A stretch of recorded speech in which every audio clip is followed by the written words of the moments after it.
Hello again, everyone. So today we are going to discuss our second lesson for this midterm topic, and it's about categorical propositions.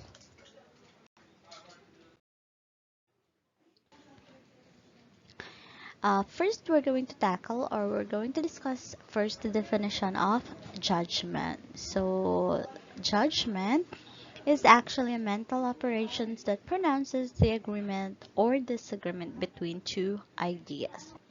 So judgment. So as you heard it before, that it's an agreement or disagreement between two ideas.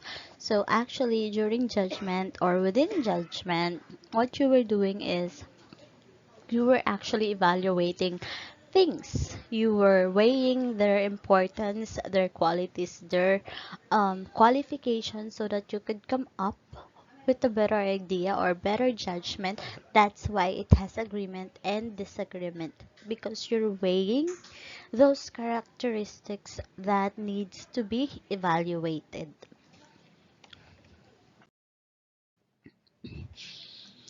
Next, we have proposition. So, proposition is a linguistic expressions or the sensible sign of the judgment. So, again, it matters in linguistic expressions, meaning that it has sensible sign of judgment. So, it has difference, because according to the definition of the judgment, it is only actually the disagreement and agreement between two ideas. However, in propositions, it has sensible signs of the judgment.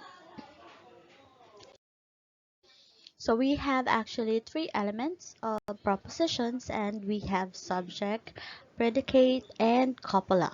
So mom, what is copula actually? So we're going to tackle that. So copula, they are actually linking verbs. So for example, we have is, am, are, was, were, is not, am not, are not, were not. So these are the linking verbs that are called copula. So we have categorical proposition that actually gives a direct assertions of agreement or disagreement between the subject term and the predicate term. So take note that in categorical propositions, it gives direct assertions. Okay, so directly, and actually has types of categorical propositions. We have standard form, we have non-standard form, and the quantifier. So let's talk about standard form first. So standard form first, it contains the quantifier, subject, predicate, and the copula. So that is the standard form. While non-standard form, it actually an incomplete propositions. So possible that it lacks quantifier, it lacks subject, predicate, and the copula. Lastly, we have quantifier that indicates the degree of universal or universality of the subjects. So again, universality or the it refers to the wholeness.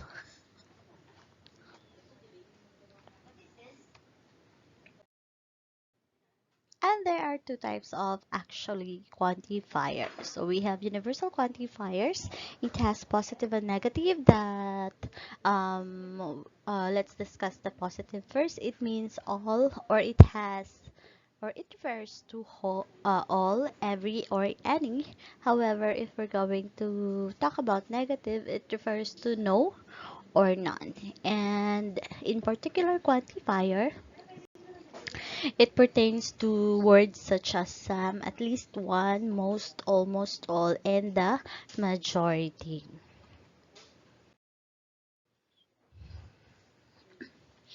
Now, take note that quantity and quality are being combined in categorical propositions. So, from the combination of quality and quantity, we derive four standard forms of categorical proposition. So, the vowels A, E, I, O are used to represent each proposition. So these are their equivalent. So when we say A, it's actually refers to universal or singular affirmative propositions. And letter E, universal slash singular negative propositions. And then the letter I, it means particular slash affirmative proposition, and for the O, it means particular slash negative propositions. So the square of oppositions, we have what we call contraries and subcontraries. So it's actually a contradictories. So we have the four letters of the vowel. The letter A stands for subalternate. The letter E stands for subalternate as well.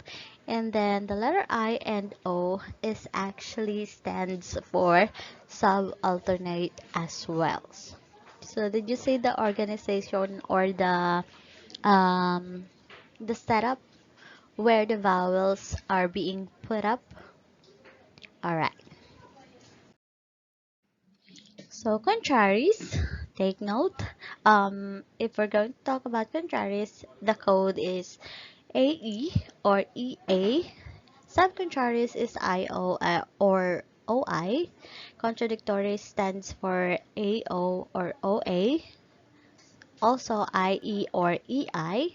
Then subalternates, it refers to AI or EO. However, if we're going to talk about universal, it only stands for AE, particular IO, positive AI, and then negative EO. Okay, we also have the laws of logical oppositions. So first we have is contrary.